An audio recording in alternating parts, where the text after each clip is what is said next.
말씀 앞에 나아갑니다. 사랑하는 자녀들을 주의 날개 아래로 품으시고 주의 말씀이 생명입니다. 그 말씀을 먹는 시간 되게 하여 주시옵소서. 모두가 깨어서 주의 말씀 앞에 반응하는 시간 되게 하여 주시옵소서. 부족한 자의 입술은 십자가의 뒤로 감추시고 오직 주의 말씀만, 십자가 복음만이 우리 가운데 드러날 것입니다. 감사함이 예수님의 이름으로 기도드렸습니다. 아멘. 오늘 점심에 상추가 나와서 여러분들이 졸리실까 봐 제가 한 반을 먹었는데요. 제가 졸립니다 지금. 그래서 여러분들이 주무시면 제가 더 졸리니까 저를 위해서도 주무시지 마시고 졸린 분들은 자리에서 일어나세요. 아시겠죠? 예, 저를 좀 도와주십시오. 할렐루야. 예. 오늘은 종료주일입니다. 예, 우리 하편전사님이 또 예배인도 시작할 때 호산나를 외치고 시작했는데 오늘은 종료주일이에요. 예수님께서 예루살렘에 왕으로 입성하시는 장면을 오늘 누가는 우리에게 보여주고 있습니다. 오늘 29절 말씀 같이 한번 읽어볼까요? 29절 시작. 감람원이라 불리는 산 쪽에 있는 벳바게와 제자 중 둘을 보내시며. 아멘. 오늘 예수님의 예루살렘 입성의 첫 번째 장면으로 우리에게 그려지는 배경이 어디냐면요, 감람원입니다. 감람원은 다른 말로 표현하면 또 감람산으로 볼 수 있죠. 이곳은 예루살렘에서 약 3km 정도 떨어진 곳인데요, 쉽게 걸어서 오갈 수 있는 언덕을 끼고 있는 지역입니다. 이 감람산은 예수님의 사역에 매우 자주 등장하는 장소 중에 하나죠. 언제 예수님께서 이곳에 찾아가시냐면 기도하실 때 찾아가요. 여러분, 예수님이 3번이나 기도하시면서 십자가를 지기로 결정하셨던 겟세마네 동산이 어디에 있을까요? 감람산에 있습니다. 그리고 또 군인들에게 체포된 곳도 감람산이고요. 그리고 이 감람산은 예수님이 제자들과 정기적으로 모여서 기도했던 곳이 바로 이 감람산입니다. 요한복음 18장 1절과 2절 말씀 같이 보겠습니다. 시작. 예수께서 이 말씀을 하시고 제자들과 함께 기드론 시내 건너편으로 나가시니 그곳에 동산이 있는데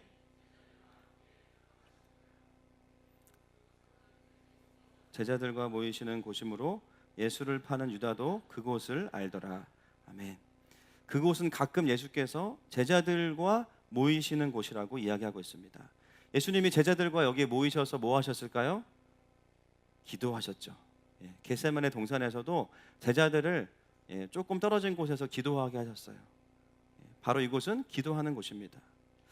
예수님은 평소에도 기도하셨지만 좀 더 자신의 삶과 사역을 하나님 앞에서 객관화하기 위해서 도시 안에 계시지 않고 조금 떨어진 산에 오셔서 기도하시면서 하나님과 깊은 교제와 또 하나님으로부터 마음을 받아내는 장소, 그것이 바로 이 감람산입니다. 그리고 예수님께서 승천하신 곳이 어딜까요? 이 감람산이에요.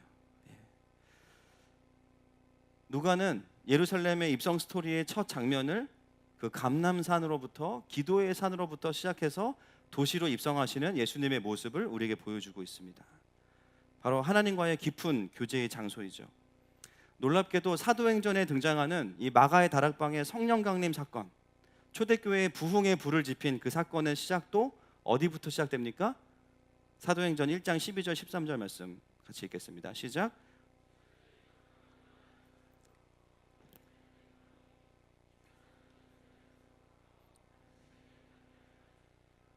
들어가 그들이 유하는 다락방으로 올라가니 베드로, 요한, 야고보, 안드레와 빌립, 도마와 바돌로메, 마테와 및 알페오의 아들 야고보, 셀로딘 시몬, 야고보의 아들 유다가 다 거기 있어.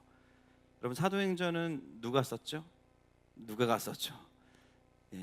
동일한 누가는 이 놀랍게도 예수님의 예루살렘 입성의 첫 장소를 감람산으로 잡고요, 그리고 사도행전 초대교회의 부흥의 역사의 시작을 예수님의 승천을 보고 내려온 감람산에서부터 기록을 해가고 있습니다. 여러분, 예수님과 제자들은 그들의 사역의 동력을 어디서 얻으셨는가? 깊은 하나님과의 만남이 있는 감람산의 기도로부터 얻으셨습니다. 그러므로 감람산은 하나님과의 깊은 만남의 장소이죠. 세상 사람들은 이것을 뭐라고 부르냐면 동기부여라고 부릅니다. 어떤 일을 할 때 내가 왜 그 일을 해야 되는지 스스로 설득이 되지 않으면 일을 할 수 없어요. 근데 하나님의 백성들에게 동기부여는요, 누군가가 해주는 것이 아니라, 방법은 여러 가지가 있겠지만 결국은 하나님으로부터 마음을 받아내기 시작할 때, 하나님께로부터 그림이 주어지기 시작할 때 내가 어떻게 살아야 되고 내가 어떻게 사역해야 되는지를 깨닫게 되어지는 것입니다. 아멘이십니까? 하나님으로부터 오는 마음과 그림이 없으면 우리는 아무것도 할 수 없고요, 무엇인가를 한다고 해도 인생을 연명하거나 그저 영혼 없는 사역을 해야만 하는 것이죠. 그러므로 늘 우리의 삶의 시작을 하나님으로부터 주어지는 마음의 우선순위를 둘 수 있기를 축복합니다. 여러분, 그러려면 어떻게 해야 될까요? 내 삶에 감람산으로 가는 수고가 있어야 돼요. 지금 내 삶과 내 사역에서 조금 떨어져서 다시 하나님의 얼굴을 구하고 다시 하나님의 임재 안에 머무르는 시간들이 우리에게는 날마다 필요합니다. 아멘이십니까? 여러분, 모세는 이스라엘의 지도자였습니다. 출애굽기를 여러 가지로 우리가 읽다 보면 깨닫는 것은, 모세는요, 이스라엘을 잘 지도하기 위해서 리더십 트레이닝을 따로 받지 않았어요. 모세가 가장 많은 부분을 어디에 할애했냐면 하나님의 임재 앞에 있는 것에 자신의 시간을 가장 많이 할애했습니다. 시내산에서 머물렀던 시간들이 굉장히 길고요, 그죠? 그리고 때마다 시마다 회막 앞에 나아가서 하나님과 대면하면서 하나님의 임재 앞에 머물러 있었어요. 뭔가 그 수많은 수백만의 이스라엘 사람들이 얼마나 많은 트러블들을 일으켰겠습니까? 서로 싸우고 서로 자기가 옳다고 하고, 가정 불화부터 시작해서 한 지파의 문제들, 수많은 복지의 문제들, 여러 가지 문제가 올 때마다 모세가 했던 것은 뭐냐면요, 책을 찾거나 책을 읽어본 것이 아니라 살아계신 여호와 앞에 나아갔습니다. 그리고 하나님 앞에서 치유도 받고 하나님께 전략도 받고 지혜도 받는 그런 모습이 모세의 지도자로서의 모습이었던 것이죠. 바로 시내산이, 또 회막 안에 있는 지성소가 모세에게는 감람산이었던 것입니다. 여러분, 교회 사역만이 아니라 우리의 인생 전체를 하나님 나라의 백성으로, 하나님 나라의 리더로 살아가는 데 있어서 우리에게 가장 필요한 것이 무엇입니까? 바로 영적인 감람산이 우리에게는 필요합니다. 여러분, 직장에서 성실하게 내가 회사 일을 잘하는 거 여러분 당연히 하셔야 됩니다. 세상 사람들도 그런데 똑같이 그걸 하고 있어요. 오히려 그걸 안 하면 모두가 다 욕을 먹죠. 그것은 너무나 당연한 기본적인 부르심이에요. 그런데 우리의 부르심은 거기서 끝나면 안 됩니다. 우리의 부르심은 바람직한 회사원을 넘어서서 그 회사로의 부르신 제사장이 되는 것이죠. 그 회사에 하나님의 나라가 오게 하고, 또 하나님 나에게 맡기신 영적인 권위와 지도력들이 발휘돼야 되는데, 이것은 어디로부터 오느냐? 업무 능력이 아니라 하나님 앞에 머무르는 임재의 능력으로부터 우리에게 주어지는 것입니다. 여러분에게 맡기신 그 기업에 해당하는 만큼 여러분들이 점검하셔야 되는 게 있어요. 내가 그만큼에 해당하는, 리더십에 해당하는 만큼 기도하는 사람인가를 점검하셔야 됩니다. 여러분, 혹시 학교에서 교사이십니까? 여러분, 아이들을 위해서 얼마나 기도하십니까? 내가 병원의 의사예요? 내가 간호사입니까? 비록 나랑 삶을 한마디도 나누지 않지만, 모이면은 아프다는 이야기밖에 안 하지만, 여러분 하루를 시작하면서 여러분들이 만날 그 환자들을 위해서 얼마나 하나님의 임재 앞에 머물러 계십니까? 여러분들이 회사를 운영하고 있다면 그 회사에 연결된 수많은 직원과 가정들을 놓고 얼마나 하나님의 임재와 부르심 앞에 나가 계십니까? 여러분의 자녀가 한 명밖에 없는데 너무 속썩입니까? 그 아이를 감당할 기도의 머무름이 우리에게는 필요한 것이죠. 여러분, 우리의 삶을 어떻게 우리가 빌드업해야 되냐면, 기도로부터 시작될 수 있도록 우리의 삶을 세팅하는 것이 중요합니다. 아멘이십니까? 오늘 예수님의 예루살렘을 구원하시는 입성의 사건은 기도의 산이었던 감람산으로부터 시작이 되어지고 있습니다. 내일부터 우리에게 주어지는 이 특별 새벽 기도의 시간이 감람산에서의 기도가 될 것입니다. 30절 말씀 계속해서 읽겠습니다. 30절 시작. 이르시되 너희는 맞은편 마을로 가라.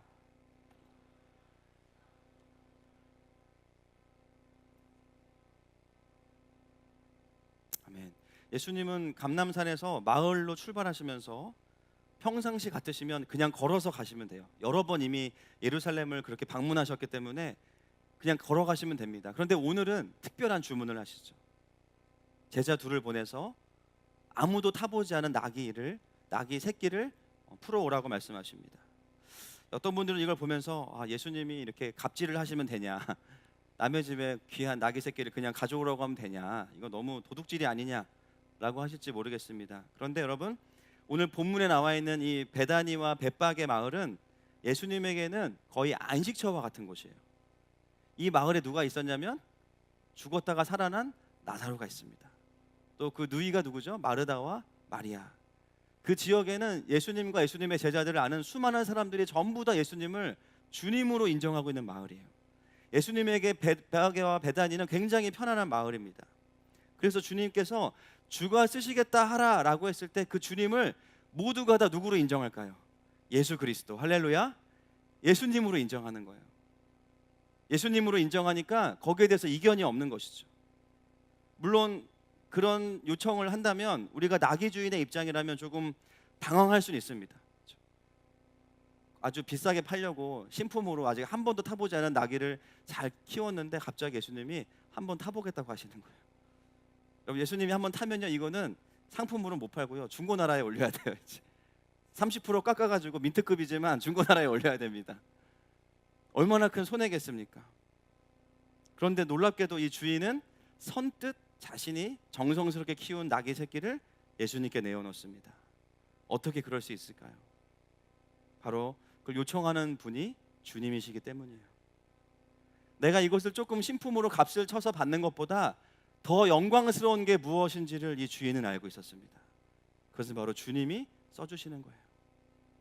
할렐루야.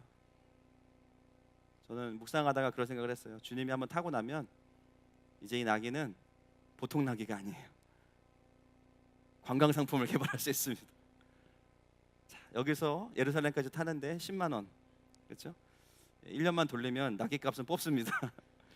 주인이 그걸 염두에 둔 것 같진 않아요. 제 생각이에요. 주인은 그러나 무엇 때문에 이것을 내어놓을 수 있었냐면 주님께서 쓰신다는 것을 너무나 영광스럽게 여겼다는 것입니다. 여러분, 그것이 바로 주님께 쓰임받는 자의 축복입니다. 여러분, 쓰임을 받는 자들은요, 내가 주님께 쓰임받는 게 얼마나 영광스러운지 알아요. 회사의 연봉이 내 몸값을 결정하는 게 아닙니다. 주님이 나를 쓰시면 돈으로 환산할 수 없는 영광과 축복이 우리에게 있는 것입니다. 할렐루야. 여러분, 하나님과 친밀해지고 쓰임받는 사람들의 특징 한 가지가 있습니다. 주님이 뭘 말씀하시면 그냥 합니다. 토를 달지 않고 합니다. 할렐루야. 주가 쓰시겠다 하라. 예, 주님 쓰십시오. 그게 저의 영광입니다. 주님이 쓰시겠다고 안 해서 문제죠. 쓰신다고 하면 바로 쓰임받기를 축복합니다. 왜 그것이 가능합니까? 이 마을은 이미 예수님에 대해서 충분히 경험하고 알고 있는 사람들이 모여있기 때문이에요. 예수님의 초면이 아니기 때문이에요. 그분이 어떤 분이신지를 알기 때문이에요. 그분 안에 생명이 있다는 것을 알기 때문입니다. 그 주님께서 나에게 이것을 요구하신다면 그럴 만한 이유가 있으실 거야. 정확한 이유는 아니지만 그것을 말씀하신 분에 대한 신뢰가 있기 때문에 기꺼이 나의 것들을 주님께 드릴 수 있는 것이죠. 저는 우리 하늘마음교회가 이 베다니와 벳바게와 같이 주님이 편하게 쓸 수 있는 교회가 되기를 축복합니다. 주님이 쓸 사람을 찾으실 수 있는 공동체가 되기를 축복합니다. 이 시대의 리더들이 여기서 나올 수 있기를 축복합니다. 이 땅에 교회를 살리는 교회가 되기를 축복합니다. 제가 말씀 보면서 말씀을 딱 손에 대고 기도했어요. 주님, 우리 교회 주일학교 아이들이 이 어린 나귀와 같이 되게 해주십시오. 순결하게 자라나서 처음부터 주님께 쓰임받는 거. 할렐루야. 이미 초등학생인데 주님께 쓰임받고요, 중학생인데 주님께 쓰임받는 거예요. 내 인생에 내 등에 다른 세상 것들을 태워본 적이 없는 거예요. 처음부터 주님께 쓰임받을 수 있기를 축복합니다. 그것이 어린 나귀가 경험하는 영광이죠. 여러분, 우리 아이들이 하나님 나라의 의의 병기가 될 것입니다. 30절과 31절 말씀 같이 읽겠습니다. 시작. 이르시되 너희는 맞은편 마을로 가라.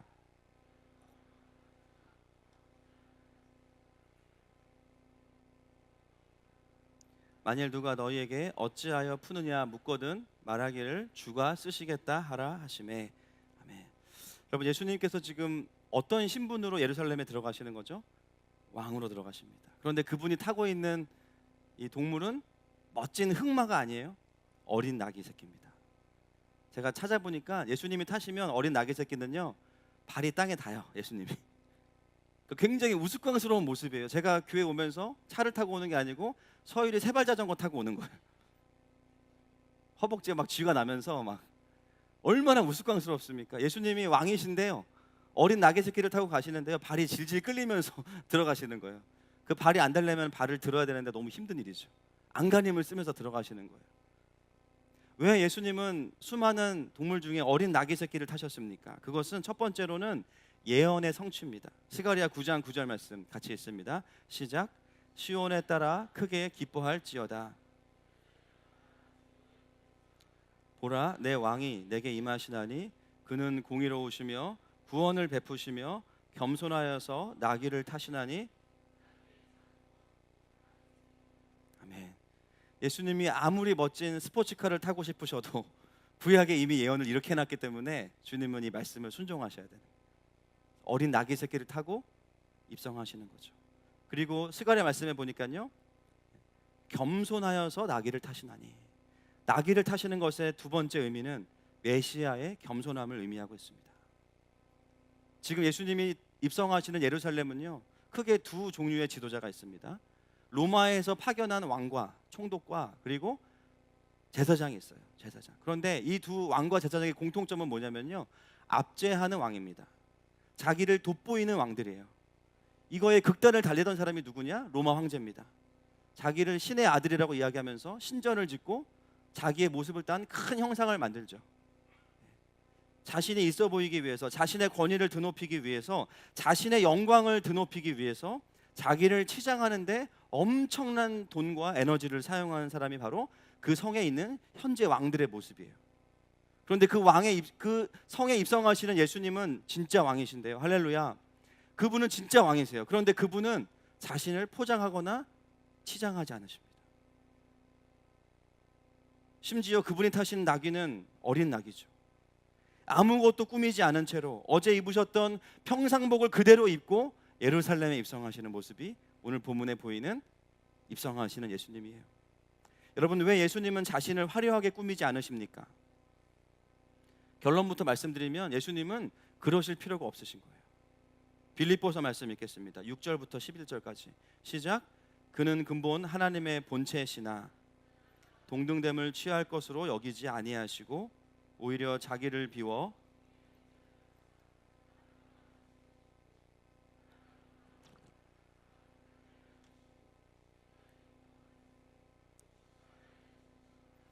이러므로 하나님이 그를 지극히 높여 모든 이름 위에 뛰어난 이름을 주사 하늘에 있는 자들과 땅에 있는 자들과 땅 아래에 있는 자들로 모든 무릎을 예수의 이름에 꿇게 하시고 모든 입으로 예수 그리스도를 주라 시인하여.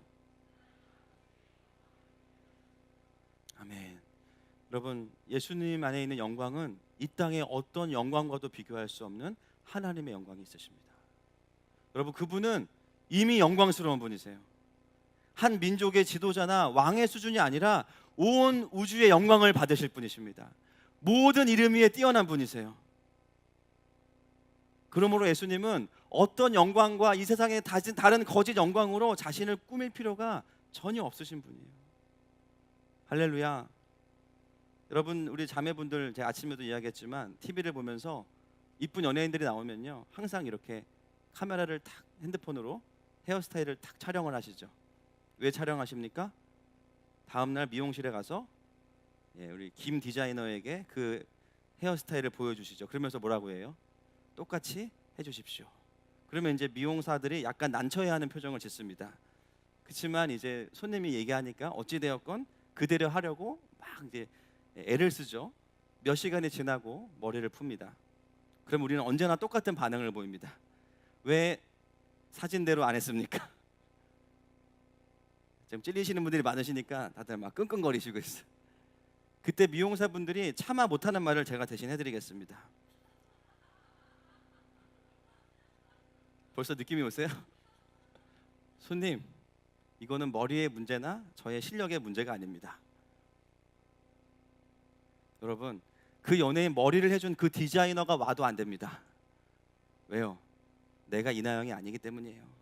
그죠? 내가 그 여자가 아니기 때문, 내가 그 여자 여인이 아니기 때문이에요. 남자들은 다릅니까? 강다니엘이 입은 트레이닝복을 보면서 너무 멋있는 거야. 원어원에 저거 찾아가지고 막 주문해서 입었는데 나는 그냥 다니엘이에요. 그죠? 그냥 다니엘이에요. 금식이나 하고 사자굴에나 들어가야지 뭐.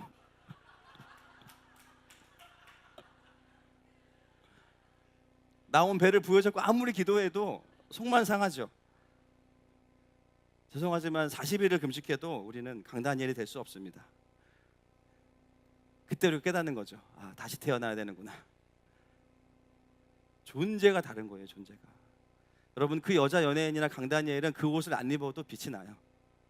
여러분, 예수님은 자신을 꾸미시지 않아도 이미 영광스러운 거예요. 무슨 옷을 입든 무슨 말을 타든 무엇으로 치장하든 그분의 영광은 조금 더 보태지거나 아니면 모자라지지 않습니다. 모든 능력과 권세가 그분 안에 다 있습니다. 굳이 그것을 증명하실 필요가 없으신 거예요. 그러므로 오늘 예루살렘에 들어가시는 예수님의 겸손하신 입성은 무능하거나 수수한 공항 패션의 수준이 아니고요. 사실은 그 세상 영광이 가릴 수 없는 엄청난 영광을 가지고 그 성에 들어가고 계신 거예요. 여러분, 우리 안에 바로 그 예수님이 계십니다. 그것은 무엇을 의미할까요? 그리스도인들은 우선적으로 하늘의 영광으로 충분한 자들이에요. 우리의 영광이 어디에 있습니까? 나의 외모나 스펙에 있지 않습니다. 내 안에 계신 그리스도가 이미 영광스러운 분이시고요. 내 안에 계신 예수님이 가장 아름다운 분이십니다. 여러분, 그렇다면 나를 있어 보이게 하는 어떤 노력도 사실은 주님이 주시는 매력을 쫓아갈 수 없습니다. 나는 교회 다니니까 이쁜 옷을 입으면 안 돼, 나를 꾸미지 못해서 아쉽다, 그 말이 아닙니다. 여러분, 그 부분 자유하셔도 돼요. 중요한 것은 어떤 노력도 내 안에 있는 그리스도의 아름다움을 쫓아갈 수 없다는 것이죠. 오히려 하나님을 제대로 만난 사람들, 제대로 임재를 경험하는 사람들은 땅의 영광이 아니라 하늘의 영광이 그 존재에서 뿜어져 나오게 됩니다. 여러분, 저는 우리 모든 성도들이 이 영적인 매력에 충만하기를 축복합니다. 할렐루야. 예배를 한번 드릴 때마다 막 주름살이 펴지기를 축복해요. 찬양하다가 오십견이 떠나갈지어다. 세상은 비교할 수 없는 영적인 매력들이 막 우리 안에서 발산되기 시작하는 것이죠. 그래서 꾸며서 아름다운 사람이 아니라 뿜어져 나오는 아름다운 사람이 되기를 축복합니다. 오늘 어린 나귀를 타고 들어가시지만 이미 예수님은 영광이 충만하신 겁니다. 그렇게 이미 충분한 영광으로 입성하신 예수님께서 오늘 본문에 보면 한 가지 받아들이시는 영광이 있어요. 35절과 36절 말씀 같이 읽겠습니다. 시작.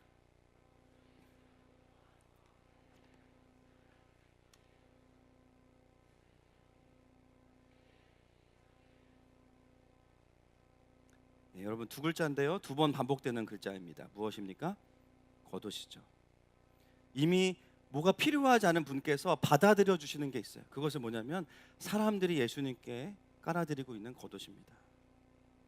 여러분, 그 당시 사람들의 겉옷은 자신들의 보물 1호입니다. 모든 명예를 다 담고 있는 게 이 겉옷이에요. 그래서 가장 아끼는 사람에게 주는 최고의 선물, 자기의 겉옷을 내어주는 거예요. 여러분, 이스라엘 사람들이 수치를 당하면 어떻게 행동하는지 아십니까? 겉옷을 찢습니다. 거기에 나의 모든 자존심과 명예가 다 담겨 있기 때문이에요. 그런데 오늘 이스라엘 사람들이 예수님을 향해서 자신의 겉옷, 비싸지 않을 수도 있습니다. 그런데 자신의 겉옷을 예수님의 나귀 위에 길에 깔아드리고 있습니다. 여러분, 이것이 무엇을 의미합니까? 나의 모든 영광과 명예를 다해서 내가 주님을 경외합니다 라는 뜻이죠. 예수님은 얼마든지 자신을 화려하게 치장하실 수 있어요. 갑자기 막 달과 별이 내려와서 미러볼처럼 돌면서 주님이 입성하신다, 천사들 막 5천 명이 와가지고요 오케스트라 연주할 수도 있어요. 그런데 주님은 전혀 그런 방법을 사용하지 않으세요. 그렇지만 하나님의 백성들이 정직하게 고백하는 주님은 나의 왕이십니다, 나의 모든 명예를 다 걸어서 내가 주님을 경배합니다, 그 의미를 담은 겉옷을 내어주실 때 그것을 받아주신 것.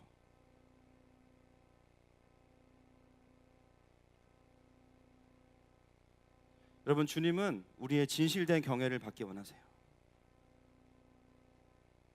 우리의 삶에 주님이 들어오시게 하는 가장 강력한 무기, 그것은 내가 전심으로 드리는 경배입니다. 다른 사람의 경배를 흉내내거나 카피하는 게 아니라 내가 드릴 수 있는 나의 겉옷을 주님께 드리는 거예요. 여러분, 오늘 말씀을 들으시면서 내가 주님께 벗어드려야 되는 나의 겉옷이 무엇인지를 충분히 고민할 수 있기를 축복합니다. 여러분, 종려주일의 본질은요, 이 경배를 회복하는 것입니다. 나의 겉옷을 내어드리는 경배를 회복하는 것. 오늘 우리 가운데 이 겉옷을 드리는 경배가 일어날 것입니다. 주님은 그 겉옷을 밟고 예루살렘 성으로 입성하시는 거죠. 앞으로 일주일 동안 새벽마다 이런 경배가 회복되기를 축복합니다.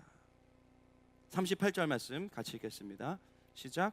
이르되 찬송하리로다 주의 이름으로 오시는 왕이여.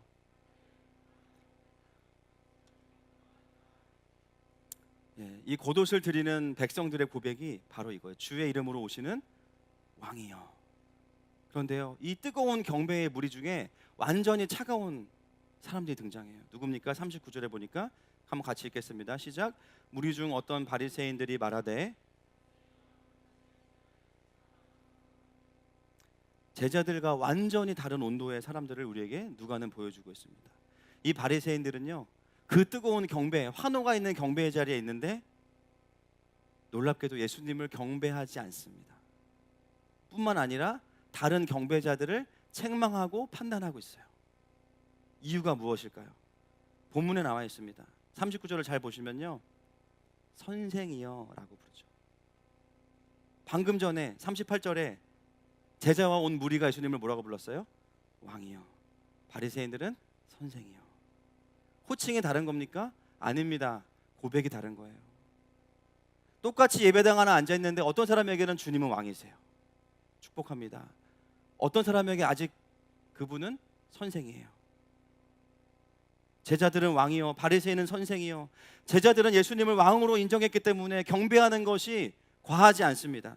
왕 앞에서 그 정도의 반응은 당연한 거예요. 그 왕은 압제하는 왕이 아니고 좋으신 왕이기 때문에 내가 그 주님을 온 마음 다해 경배하는 것이 너무나 자연스러운 것이죠. 그러나 바리새인은 예수님을 선생으로 보았기 때문에 경배할 필요를 느끼지 못합니다.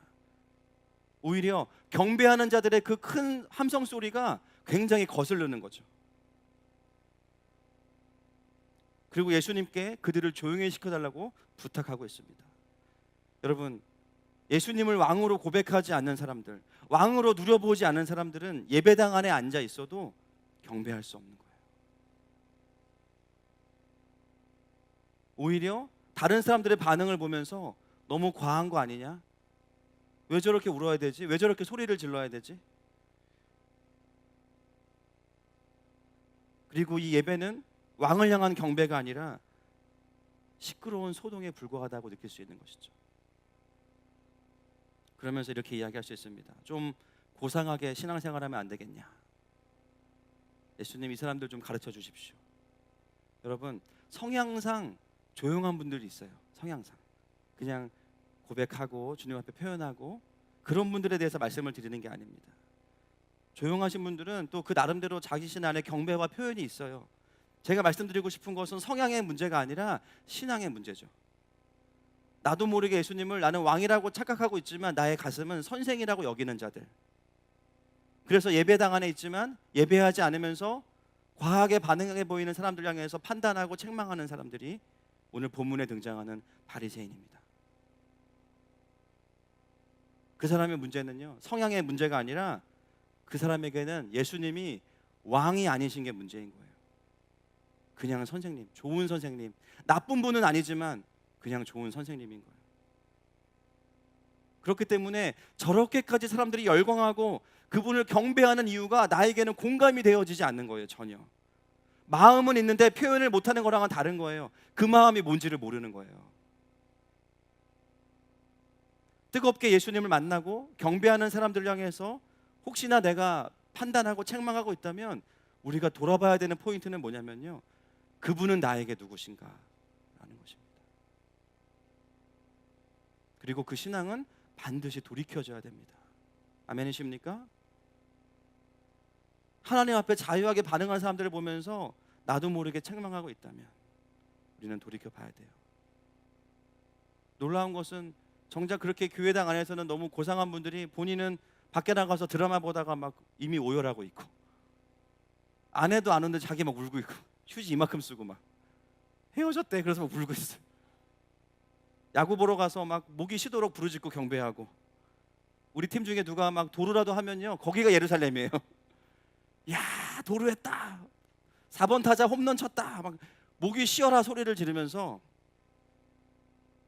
교회당에 와서는요 너무 고상해지는 거예요. 조금은 나에게 사업적으로 도움이 될 것 같은 사람을 만나면 허리가 저절로 굽혀지면서 주님 앞에 나와서는요 목을 1cm도 굽히지 않는 사람들,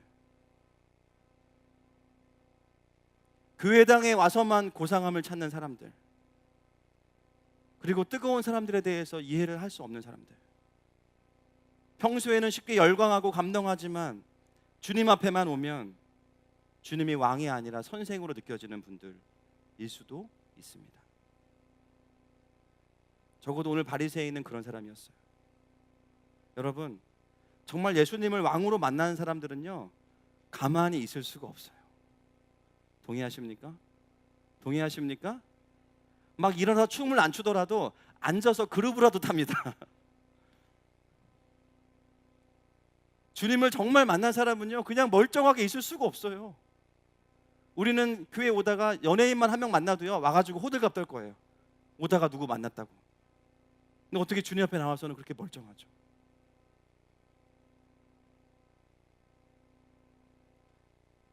정확하게는 내가 드라마 보다가는 안 울어도 예수님 때문에는 울어야겠다. 할렐루야. 여러분, 야구보다 축구보다 주님의 일하심을 보는 게 더 재밌습니다. 할렐루야. 여러분, 신앙생활이 프리미어 리그보다 더 흥미진진해요. 뜨겁게 경배하는 자들을 전혀 이해하지 못하고 내가 방해받는다고 생각하면 여러분 한번 돌아볼 필요가 있어요. 성향의 문제이면 괜찮지만 정말 내 안에 예수님이 누구신지에 대해서 내가 잘 경험하지 못하고 있다면 여러분 그것을 반드시 돌아보셔야 됩니다. 때로는 같이 예배하는 분들이 막 소리 지르면 힘들어할 수도 있죠. 여러분 생각해보세요. 야구장 가서 같은 팀을 응원하는데 제가 특별한 팀을 얘기하면 또 우리가 분열되는 우려가 생길 수 있기 때문에 어떤 팀, 그렇죠? 막 응원하는데 옆에 사람이 막 큰 소리를 응원해요. 근데 같은 팀이야. 이 사람이 시끄럽습니까? 고마워요. 그렇죠? 힘을 합쳐야 돼, 막 그죠? 아리랑 목동 부르면서 막 힘을 합쳐야 돼. 근데 우리가 함께 금요일날 모여서 주일날 모여서 기도할 때 함께 주님을 향해서 외치는데 왜 우리의 마음이 합쳐지지 않을까요? 야구장에서도 시너지가 나는데 함께 기도할 때 훨씬 더 영적인 시너지가 있습니다.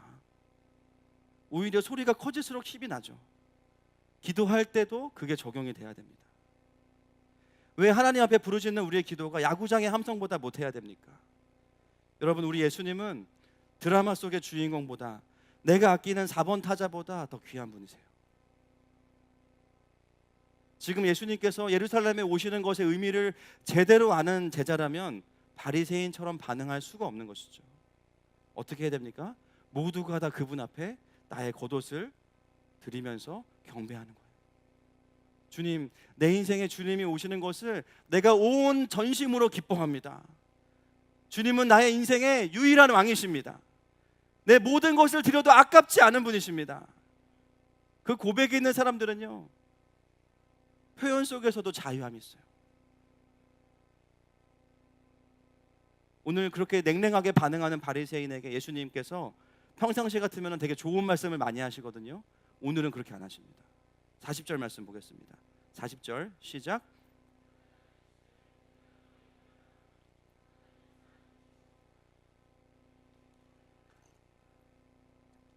예수님 너무나 명확하게 말씀하시죠. 너네가 경배하지 않으면 이 돌들이 경배할 거야. 너가 예배하지 않으면 네가 앉아있는 의자가 나를 예배할 거야. 너무 매몰찹니까? 아닙니다. 바리새인들은 예수님의 사역 초기부터 계속해서 예수님을 쫓아다녔어요. 그리고 구약을 누구보다 잘 아는 사람들입니다. 모태신앙 중에 모태신앙의 사람들이에요. 예수님 계속해서 바리새인들에게 도전하셨고 그들을 품으셨는데 오늘은 그렇게 안 하시죠. 무엇을 의미합니까? 마음을 돌이키지 않는 자들에게는 경배의 권리가 빼앗겨진다는 겁니다. 주님은 우리에게 경배를 원하십니다. 그러나 구걸하진 않으세요. 우리가 경배해야 될 때 경배로 나아가지 못하는 자들에게는 언젠가는 경배의 권리가 빼앗겨집니다. 예수님의 예수님 되심을 충분히 듣고 알매도 불구하고 반응하지 않는 자들에게는 그 경배의 영광을 거두어 가시는 거예요. 너를 강제로 예배하게 하는 대신에 차라리 저 돌들이 나를 경배하는 게 나는 더 좋다. 여러분, 주님은 우리를 억지로 경배하게 하시는 분이, 배를 쳐서 막 찬양하게 하고 그러시지 않아요. 우리의 마음을 받으십니다. 예배당에 왔는데 예배하지 못하고 경배의 영광도 누리지 못하고 어느 순간 경배의 권리를 빼앗겨 버린다면 그것은 너무나 비참하고 안타까운 일이죠. 바리새인들은 그 뜨거운 경배의 자리에 있으면서 예배에서 이탈된 무리로 존재하고 있는 것이 오늘 본문의 모습이에요.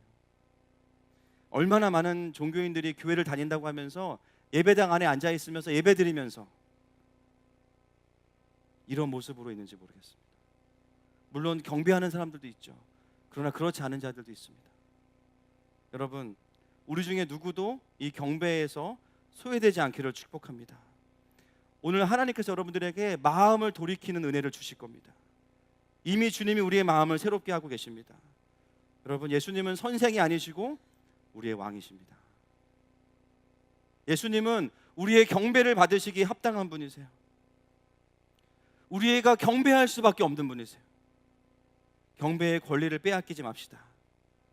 그러므로 예배는 문화가 아니고요. 교회마다 예배 문화가 다르죠. 예, 그럴 수 있습니다. 그런데 예배는 문화가 아니에요. 예배는 예수님 앞에서 나의 태도예요. 여러분, 지금 예수님 앞에서 어떤 태도로 앉아 계십니까? 때로는 예수님보다 이 예배가 어떤 예배냐, 시끄럽냐 아니냐, 전통 예배냐, 열린 예배냐, 닫힌 예배냐, 이런 것들을 따지기 이전에 내가 정말 주님을 왕으로 섬기고 전심으로 나의 겉옷을 드리고 있는가를 먼저 돌아봐야 됩니다. 여러분, 그 마음의 태도가 우리의 예배의 형식을 결정하는 거예요. 예배의 주인이신 주님 때문에 다른 사람의 시선을 잊어버릴 수 있기를 축복합니다. 그럴 때 우리는 나도 모르게 겉옷을 벗어서 그분을 경배하고 그분을 예루살렘으로 입성하게 해드리는 것입니다. 요즘에 저희 교회가 하는 사역 중에 이제 킹덤 스쿨 통해서 정말 이 땅에 엄청난 일들이 일어나고 있습니다. 이번 학기에 벌써 분당에만 5개의 중학교에 아이들 스스로 세운 기도 모임이 세워졌어요. 하탑중 또 뭐 어디 저기 해서 계속 보고가 올라오고요. 함께하는 교회들이 다 부흥하고 있습니다. 할렐루야. 여러분, 그 비결이 무엇일까요? 목회 전략이 아니에요. 경배하는 거예요. 우리가 예배를 안 드렸기 때문이 아니에요. 겉옷을 드리는 경배를 하지 않기 때문입니다. 때로는 내가 예배 드린다고 하지만 형식에 참여하고 있기 때문이에요. 여전히 예수님이 선생님인데 여러분, 그런 경배로는 주님을 누릴 수 없습니다. 주님 말씀하시는 거죠. 너희가 겉옷을 드리는 그 경배 가운데 내가 너의 삶의 성 안으로 들어가기 원한다. 여러분, 예배에 대한 우리의 마음을 새롭게 할 수 있기를 축복합니다. 여러분, 이것이 종려주일이 우리에게 말하고 있는 하나님 아버지의 마음이에요. 여러분, 이제 이 말씀 가지고 주님 앞에 반응했으면 좋겠습니다. 혹시 말씀을 듣는 가운데 내가 경배자였던 것 같은데 어느 순간 내가 바리새인이었구나. 주님이 여러분의 마음을 녹여주실 겁니다. 이 시간에 함께 찬양하면서 주님 앞에 나아가십시다. 주님은 우리의 경배를 받으시기 합당한 분이시고요, 유일한 삶의 이유 되시는 분이십니다. 그 주님 앞에 여러분들의 겉옷을 드리면서 내가 했던 최고의 예배로 주님 앞에 올려드리면서 나아가십시다. 주님 손에 맡겨드리리.